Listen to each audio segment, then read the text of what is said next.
Скажите, пожалуйста, вы знаете, что Валерий Гергиев и Алан Дзагоев вошли в список 50 российских звезд? Я знаю про Валерия Гергиева. Да, и что вы думаете по этому поводу? Я думаю, что, в принципе, такие люди, как они прославляют нашу республику.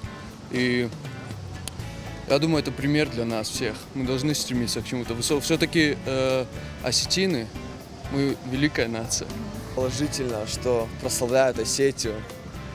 И я очень рад за них. Ну, они достойны этого, они к этому стремились. Конечно, сложно очень. Это благодаря Гергиеву весь мир нас узнал, что есть такие люди, такая нация. Они заслужили оба. Я думаю, что наши люди тоже должны знать наши известности. Ну, вообще-то, Гергиева уважаю и думаю, он этого достоин, что попал. Заслуженно. А почему? Ну, много работают, достигли своим трудом. Говорит о том, что у него денег много. Это заслуженно. У нас такого футболиста, по-моему, даже нет, как наш Алан Дзагоев. Ему равных тоже нет. Ну, я считаю, они заслуживают этого вполне. Потому что Гергиев – это вообще выдающийся дирижер.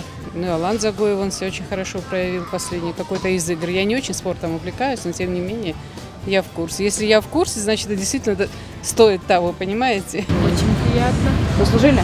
Думаю, да. Потому что он выдающийся дирижер. Я у его сестры работал в театре. Конечно, заслужил. Да, а еще как. Ну, это талантливый наш земляк. Мы гордимся. Вы нас очень сильно удивили.